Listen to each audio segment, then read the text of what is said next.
Hey guys, what's up? Welcome to another episode of the 20-something Chronicles. I'm your host, Brittany, and we have a new podcast set up. I decided to do some rearranging of furniture in my apartment. So I decided, you know what, we're maybe going to switch the setup a little bit for the podcast situation. You'll also see I have a little green friend with me. This is my snake plant that I refuse to kill because I'm a plant killer, but I was told that these things are basically indestructible. So if I kill it, we already know I have a problem.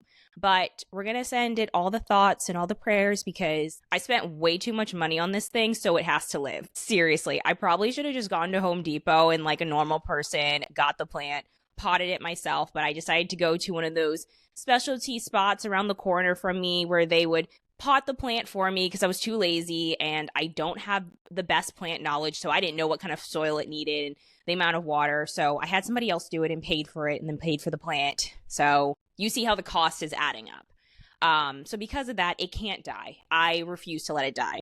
So please do not die. Okay, we are going to jump into today's episode. I am beyond excited to talk about this. It's almost like hitting pause and taking a step back, and we're going to have a reflection moment. I think this is going to be super helpful for somebody out there. I think this is going to be really insightful information. I think one, because I hope a lot of you can relate to this, and I also think this is something a lot of us are currently going through, but I thought it was fitting since this podcast is about talking about life in your 20s, navigating life in your 20s. I recently turned 27. Yes, 27. So now I'm even more so in the later 20s age. And I thought, you know what? This would be an amazing opportunity to take a step back and reflect and just share some lessons that I've learned at this point in my life. So I'm hoping that these little tidbits, advice, nuggets of information can help somebody out there, whether you are in your late 20s or somebody who's, in your early 20s and you just want to get ahead of things. But again, hoping for somebody to be able to relate to this, to resonate with this. I hope that you would share this with others. And I'm reflecting on my own personal experiences, where I'm at in life based upon, my lived experience and background. So take that as you will. This is not Bible in a sense.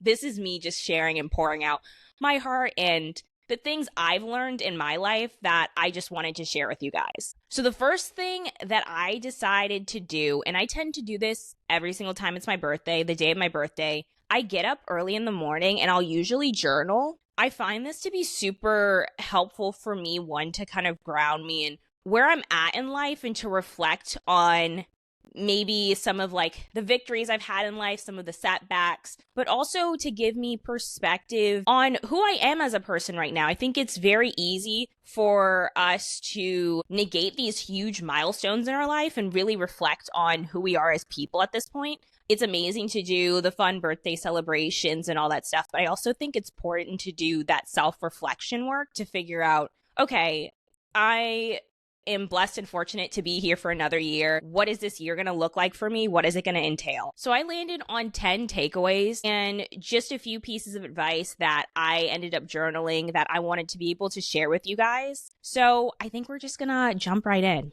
Okay. The first thing I wrote down was to celebrate the small wins. This is so big for me personally. I don't know if anybody else is like this, but I am the worst at celebrating small victories in my life. Please, even celebrating my birthday. I think I just have a hard time with celebrating things that I don't deem as significant, which I also think is telling in its own way. But the older I get, the more I realize those bigger wins are far and few between. And unfortunately, I think life is just harder that way. Like, you're not always going to land the dream job or get in the relationship you want and get the apartment you want, all of these bigger milestones and hopes that we have for ourselves. So I think it's even more imperative to celebrate those small victories, the things that feel super mundane, I think deserve some praise. I think it's important to be able to take a step back and really celebrate those because, I don't know, I think it's easy for us to get so bogged down and stressed in life and think that we're failing in life to a degree because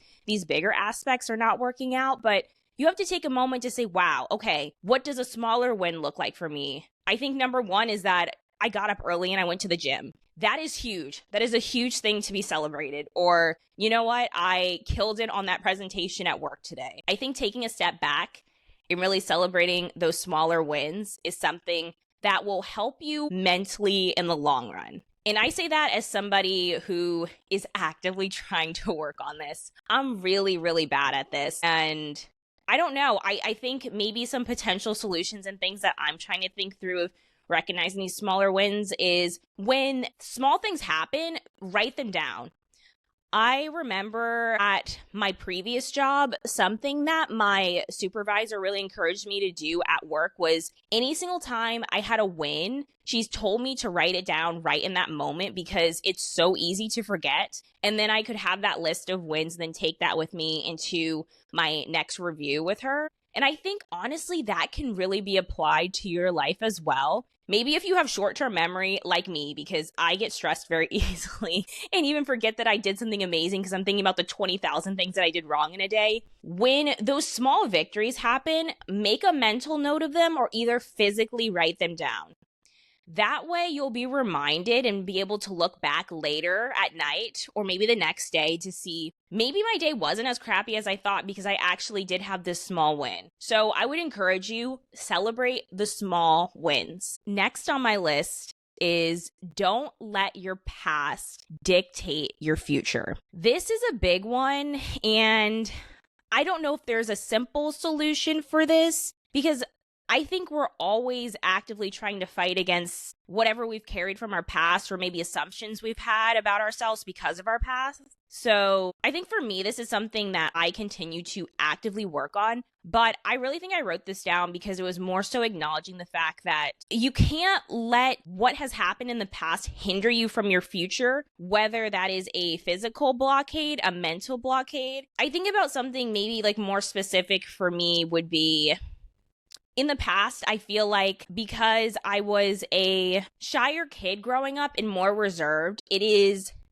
very hard for me to push myself out of my comfort zone. When I do, I feel like it takes double the amount of effort, and it's something that I had to really work on because I used to really identify and put that label on myself that because I was more reserved and more shy, I couldn't go out and do stuff that maybe people who had more courage to do things could, or I felt too shy to be able to go up and talk to people, so I ended up not becoming friends with another group of people because I was too shy to come up to them, or I was too reserved to be able to speak up in class and I wasn't able to get my question answered, and in return affected my test results. I think something like that is important to identify now and get a hold of now before you enter into your 30s, because you'll quickly find out that the only reason your past is hindering you from your future is because you are standing in your way. Why would you want to jeopardize that with baggage from a situation you're currently not in anymore? And again, I understand that this is something that is so hard because I think it is so easy for us to root our identity in our past and maybe how we showed up in places. And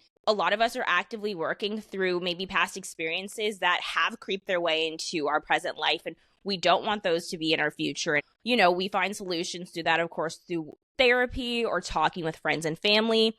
But I also just wanted to call it out because I think it is so important to get ahead of something like this now, because when you let whatever you have done in the past dictate your future, I really believe that your life is made up of a variety of experiences, and you need your past experiences, your present experiences to lead you into the path that is meant for you for your future. So the way I've been trying to approach this is switching my perspective on it.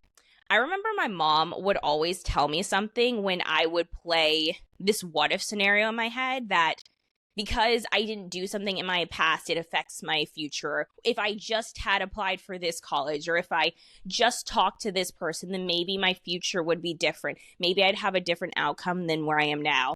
And she would always tell me you can't unscramble eggs, which is so funny. And I feel like it's such a simple thing. But honestly, I've always had that phrase stick with me because you can't change your past. You can't change something that has already occurred, but you do have control over how you head into your future and how you let your future be defined. If you let that what if track continue to play in your head, you're going to be stuck there. You will be stuck in that stage of life and it will cause you to go into spiral. But instead, you can choose to say, okay, I acknowledge this thing in my past. I'm actively working on it, but I refuse to let it have a hold on my future because I have better plans for myself. I know who I want to be for the future, so I'm not going to let my past hinder that. So that's to say, I hope that is encouraging to somebody because, again, this is something very real for me where I have let that track play in my head over and over and over again for years, especially in my 20s. Oh my God, guys, I swear.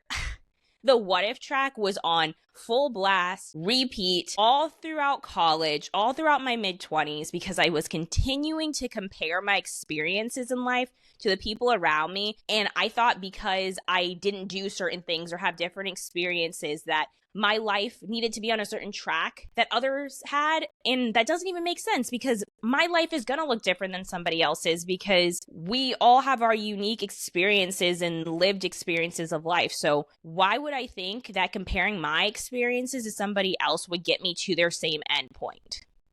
Okay, next on my list, don't let the opinions of others carry so much weight in your life. Again, another hard one, but I feel like, I don't know, a lot of this stuff is really resonating with me at this age because more and more I'm starting to realize that everybody has their own unique trajectory in life and their own unique path. And the sooner you get on your own path and stop fixating on what other people are doing, the sooner you can fully pursue what is meant for you. And I think when you let the opinions of others dictate your life, that is a dangerous place to be in. Because people cannot be your barometer for your personal success because they're just people. They're fickle. They have their own opinions and outlook on life, and you can't let their opinions dictate where you're at because they have a different lived experience than you. It's important for you to take opinions. Of course, they're important, and I've done this in my own life. You need to assess the value of the people who are giving you feedback or giving you their opinions. Are these people in your close circles? Are these friends? Are these people that you can rely on? Are these people that know you through and through? Or are you letting a bunch of noise get in your head? Are you letting the opinions of people that you've talked to in college dictate what you are doing now at your big age? People from high school dictating what you're doing now at your age. Is their opinion still so important for you? Is it so important for these people to have such an impact on your life when you are fully trying to pursue your own thing? I think about so many times now when, I don't know, I feel like I've had conversations recently with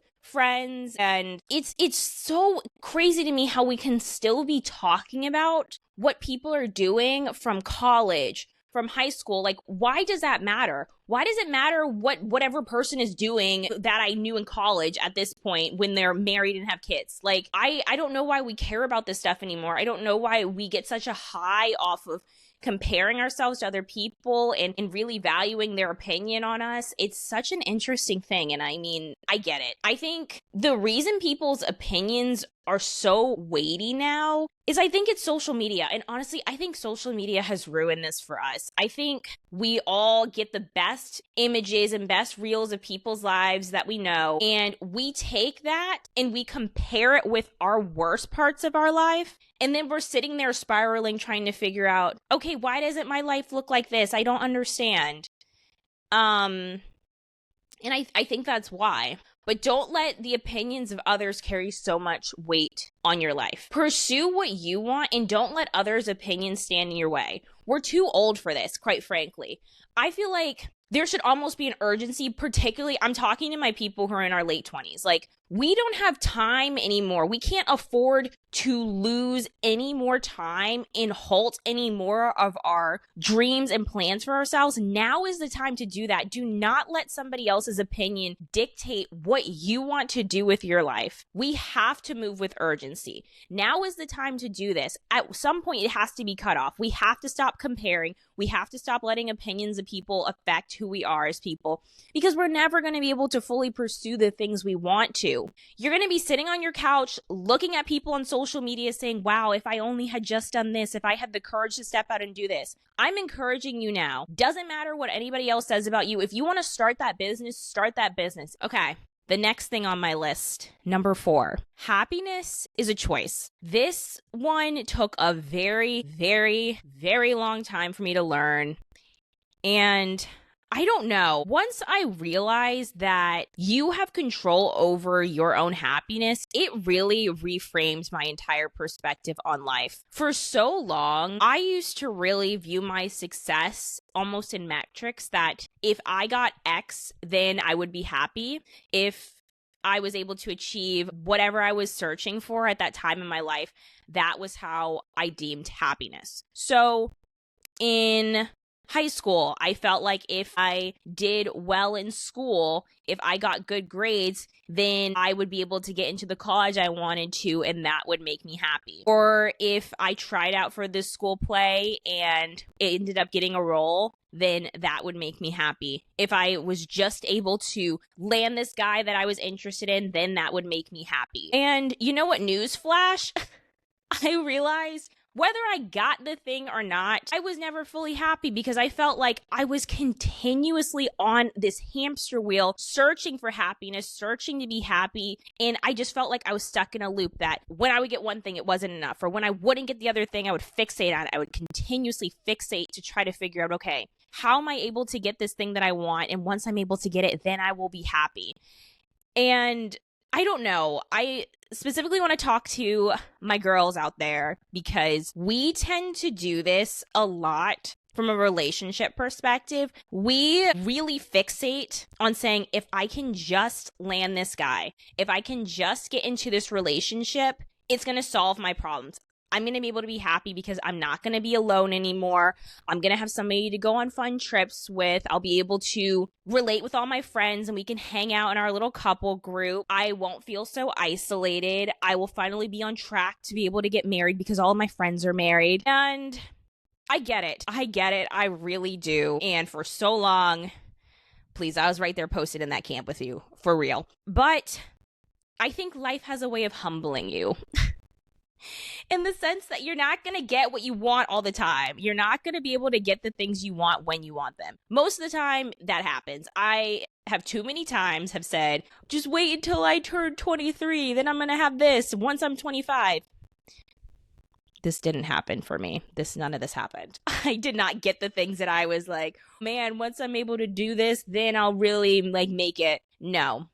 And for a while, I think, I don't know, because I continued to strive for happiness and tried to find it in these external factors like people or a situation or job opportunities, whatever it may be, I realized tethering my happiness to those external factors were never going to bring me joy.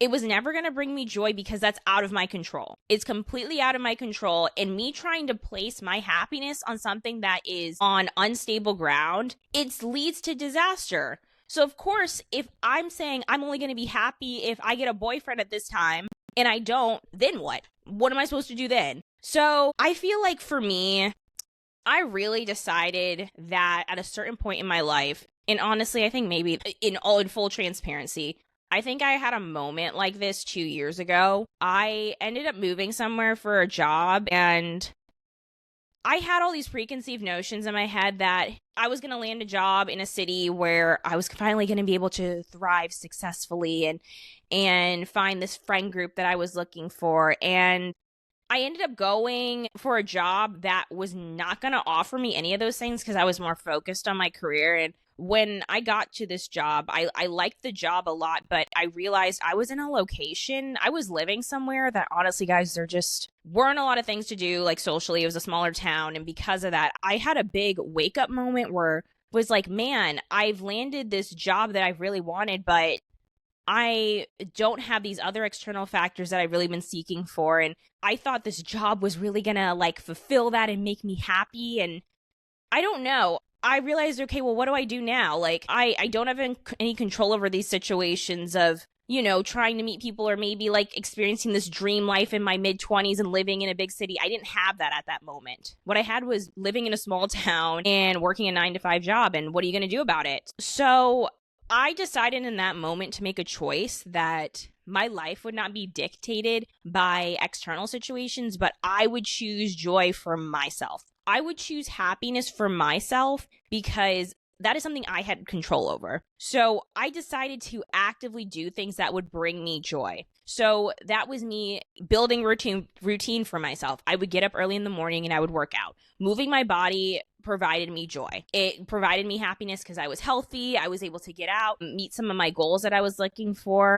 I also decided to get into a sport that I've never done. I decided to pick up tennis because that's something I wanted to do. That was a choice that I wanted to make, and another way for me to find happiness. And I think when you can't control things in a situation, you have to find and look for the things that you can control. So I may not be able to control the location I'm in, but I can control my attitude and what I choose to do in this location. I can make the best out of this situation, and it's not to say that I'm living my best life, but I'm choosing happiness and choosing joy. And because I chose to do that mindset and shift my mind, I was not spiraling. I wasn't sitting with a pit in my stomach full of anxiety. I was actually content. And you know what I've come to find out in my 20s? Being content is probably one of the best feelings and emotions you could experience at this point.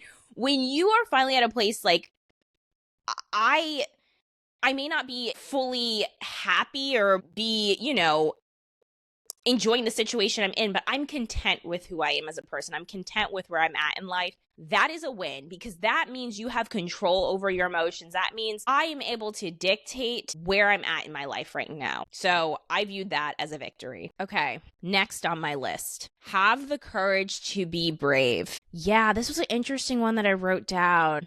I think for me, and I kind of alluded to this earlier on, about the idea of letting people's opinions dictate your future and dictate your life, I think kind of goes hand in hand with having the courage to be brave. I don't know what this is, what this mindset is for most of us, why we operate out of fear of rejection, fear of perception of ourselves. We give so much power to other people that it really hinders our ability to fully go after what we want. I don't know what this is. I really don't know what is triggering this, where I don't know. I feel like I have experienced this so much in my life and just talking to other friends that anytime I have brought up the idea of a friend of mine that I think they do something really well, that they should maybe make a business out of it or go after that thing they wanted to, there's always this immediate hesitation and fear of going for these things because it's a fear of I'm not capable, or I don't have the resources to do this yet, or what are people going to think about me? And I don't know. I don't know why we let fear have so much of a hold and a grasp on us. And I think that just, again, it's something that I am currently and actively working on. And I think it's just a reminder to ourselves that we need to really be the ones in the driver's seats of our emotions. We can't let these emotions run rampant in our lives because honestly, it's going to directly impact your future. If you let fear dictate your life, you're never going to go to the places you want to go and you're never going to be able to achieve what you want. So a message to myself and to others to be bold, be fearless, just say yes to doing something. Do it because you want to do it. And if you fail, you fail. Who cares? You've done something. You've moved past your fear. You have to move and push past your fear. The fear is not going to go away. It's how you choose to move through your fear to get to your next place. All right, guys. Number 6, make your voice known in spaces. Yeah, another big one for me as a fellow introvert. This was a hard one also for me to work through. I think I'm so much better now, and I can say, looking back on my life and reflecting, I'm in a much better place. Being able to voice my opinions and stand up for myself and advocate for myself. In the past, it was just horrendous to me. I felt like having to speak up and advocate for myself was like chewing glass. I don't know why. The idea of me trying to advocate for myself felt like literally chewing glass because I had this narrative in my head that I couldn't go against what other people were saying, or if people were saying a certain opinion, like that was deemed correct, especially like authority figures. I had a specific thing where I think a good thing. I put a lot of respect on a lot of authority figures in my life, but also I feel like you're the only one that's going to know what you're going through, so you got to advocate for yourself. So that being said, I would just encourage my introverts or maybe my extroverts. I don't know, maybe my extroverts, like some of you guys are not good about this too, but let's start speaking up for ourselves and things that we want.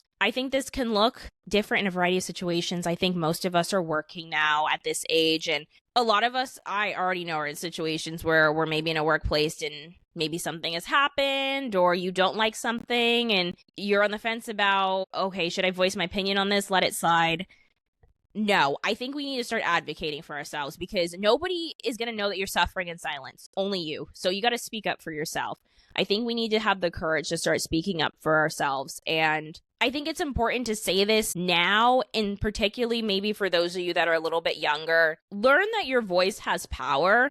And it is powerful because it is your own unique voice. I'm not saying you got to be the loudest one in the room because I certainly was not. But know that your voice has power to control rooms and know that you should have the courage to speak whatever you personally feel. For me, I think I was really able to find my voice, and this sounds so stupid and maybe cheesy. I think I found it through theater because I don't know. Like I said, I was a very shy kid, but something about theater, I was able to get outside of myself. I was able to be on a stage and perform. And because I was performing, that wasn't me. So I was able to tap into something inside of myself that allowed me to get past my fear and really solidify my voice and how I wanted to show up in the world. I don't know, all my theater kids out there, I think you know what I'm talking about, but I really took a lot of the theater lessons that I learned and being able to command a space and own my words, and I took those lessons and applied them throughout school and even in life too. I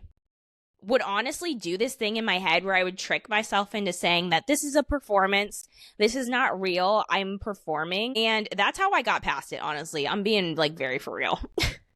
That the way I would voice my opinion in a room or advocate for myself or whatever it was where I felt like maybe I needed to speak up, I would tell myself, I am playing a character. This is not me. This is the Brittany that is trying to advocate for herself in school or whatever it may be.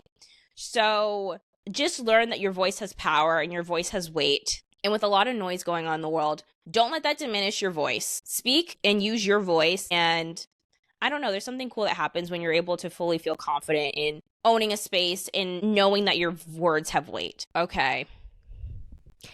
Next, learn how to define success on your own terms. Man, this one was a big one for me. Miss Type A of all Type A's. I don't know if anybody else can relate to this, but I used to run myself ragged in school because I always viewed success by the bars that were set by teachers or the institution, whatever it may be, that I needed to get X amount of grades in order to feel worthy and intelligent, or I needed to make X amount of friends in order to feel like I have worth or value, or I have to be perceived in this light in order for me to view these relationships as successful. And when you do that, my gosh, the mental strain that I placed on myself, it really ate at my self-worth and value because I really put these markers of success. So I put so much pressure on myself for these markers of success. And it really did a number on me where I was starting to almost blur the lines between those metrics as being my self-worth, that if I wasn't meeting these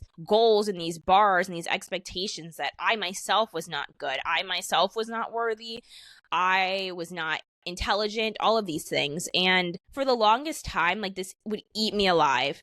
I was definitely a student in school where I strived to do the best that I could. I was certainly one of those students who put 110% into whatever I did, whether it was like tests or homework, because I knew the weight of going to school and the importance of it, but I also knew that getting these good grades would get me into the right college, that would get me to the right job, and, you know, the whole formula. But for me, as much hard work I put into school, I struggled so badly, guys. Like, I would love to sit here and say, like, I was an A student. I wasn't. I was a solid B minus, C plus student. And that was me operating at 110. And it's just because I look back now, I know I just had a different learning style, and the way that teachers taught me, it didn't resonate with me. School was very hard for me because I had a very hard time retaining and processing information in the way that it was presented to me.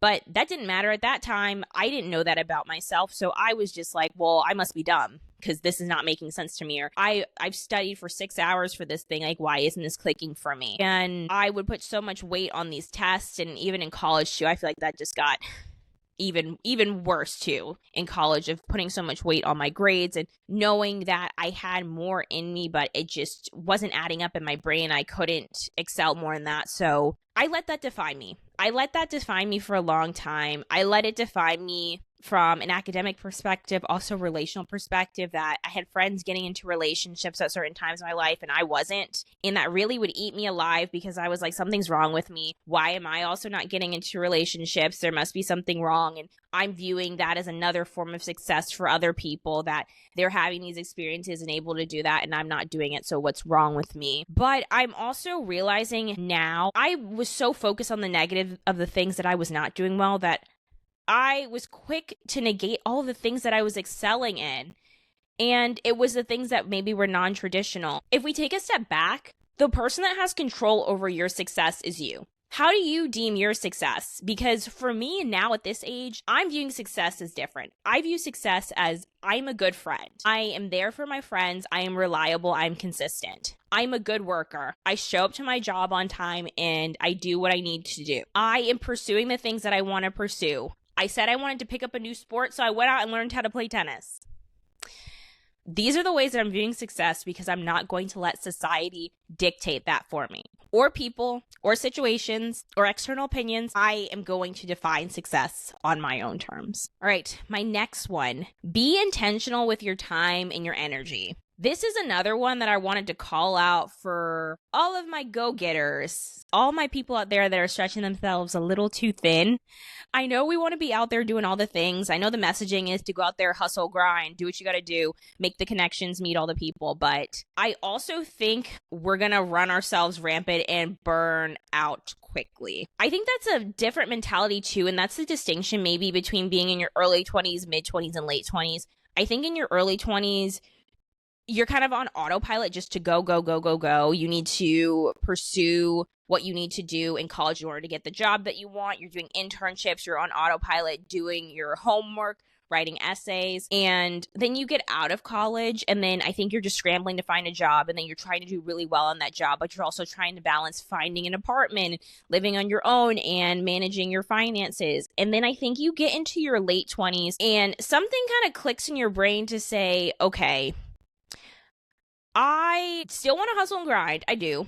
I still got things to do, and money situation, I'm still trying to figure that out because our economy and being at this age and trying to survive is laughable. But something else I think that we're also trying to do is to be more proactive with who we spend our time with, who are we giving our energy to. I think we want to try to be more intentional about that. And I think that's a good thing. I know that's something I put on my list because that's something I want to get out of, that like hustle grind mentality, and kind of get into a mentality now where I'm being selective about the people I surround myself with. I'm doing the things that I personally want to do now. Like I'm getting energy from things that I enjoy, and I'm not doing things for other people at this point in my life because why would I be? So I think that's important for me right now at this point, and I'll be curious to know too. I think there might be that distinction between the earlier 20s, mid 20s, and late 20s on that particular note. Okay, number 9. Something else I wrote down. Wow, these are all like really like deep. I just realized none of these are really lighthearted. Maybe we'll run this back again and do something a little bit more lighthearted, but I must have been going through it when I was writing this. Number 9 says, I'm not just enough. I am more than enough. Yeah. I don't know if a lot of that needs to be explained. I think right now in this time in my life, I am really trying to do the work on myself internally and get myself to a good place where I am not letting external opinions affect how I live my life anymore. And I'm starting to notice now that's kind of like the common theme throughout all of these things that I've listed out, is having more autonomy and control over my life instead of having so many things tell me who I am and situations affect my mindset. And this is something I think we are all going to have to work on day in and day out for the rest of our lives, because there are too many situations where things happen in life and you don't feel like you're enough. And maybe people tell you things and it changes your perspective on yourself. And I don't know. I think this is just something that I needed to hear from myself, that it's one thing to say, I am enough, I'm good with where I'm at, but it's another thing to say that, no, I am more than enough. I am more than enough in my job, in my relationships, in my friendships, in my pursuits for life. I am more than enough. I think too many things in our lives affect our perspective on this. I think too many things really tell us and provide this narrative to tell us that you're not enough in this life. You're not enough for whatever you want to pursue. But I think that's a lie. I think, and as hard as that is to say too, I think this is just a mantra that's gonna stick with me for a while, is just to say, I'm not just enough, I'm more than enough. And that might be a sticker on my mirror. I would encourage you, maybe write that down and add it as a sticker on your mirror. But I don't know. I think that's something that needs to be heard. Like, we are more than capable, more than able, and we have to believe in ourselves. I think we got to build up our self-confidence. Believe that you are enough. Even fake it till you make it. If you don't believe it, say it to yourself until you believe it. Okay, number 10. Play the cards that you've been dealt. I actually took that little phrase from a clip I saw on social media from this woman named Mel Robbins. I'm sure a lot of you have heard of her. She has the Let Them theory out right now. I know it's a book. I know it's kind of trending on social. I feel like I was kind of late in the game to even hearing about her. I recently stumbled upon her earlier this week, and I don't know. She was talking about a few different things, and particularly, I think this episode was around the things she wished she told herself in her 20s, and very good listen. I highly recommend you go and listen to that. But I'm trying to remember if it was from that podcast or something else, but there was something she said that spoke so strongly to me, and I think it's really going to help a lot of people. Her saying, play the cards you've been dealt, was related to comparison. We are so quick to compare our lives to other people. And she used the analogy of everybody being given a hand of cards, and everybody's card set is going to look different. But the thing that we want to do is we want to peek over and look at somebody else's cards and look at our cards, and we're comparing them and trying to make sense of them and changing out our cards and doing all of these things to manipulate our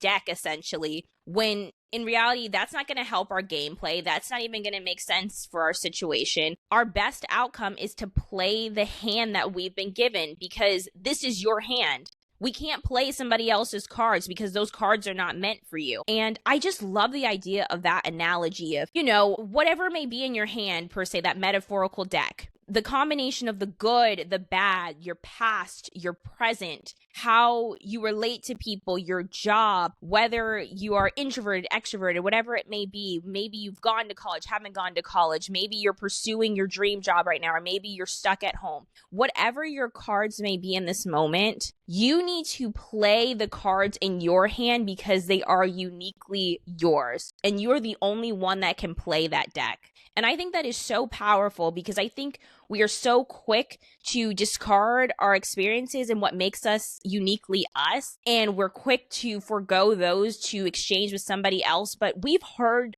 so many times and times again, you cannot run somebody else's race. You got to run your own race. And I just love this idea that, this is the deck and the hand I've been dealt with, but what are you going to do about it? How are you going to make the best out of this situation? How are you going to take that deck that you've been dealt and fully live it out? Your own unique experiences and your perspective on life are going to get you to where you need to go, not to the person on your right or left. So I think that is an amazing point to land on, because as you navigate life in your 20s, you're going to be quick to want to switch out your life for somebody else's. You're going to look at somebody else. You're going to see that they are in the relationship you want, the dream job you want. They're traveling to Morocco or Greece or whatever it may be, while you are financially in debt. And you may be thinking to yourself, God, why am I still here? Why don't I have the life that they have? Why am I stuck with this? But you have to take a step back and remember, you have to run your own unique race. What is meant for you and will come find you. But if you're busy fixating your eyes on somebody else and looking right and left, you're going to miss what is in front of you. So all that's to say is to play the hands that you've been dealt. So thank you, Mel.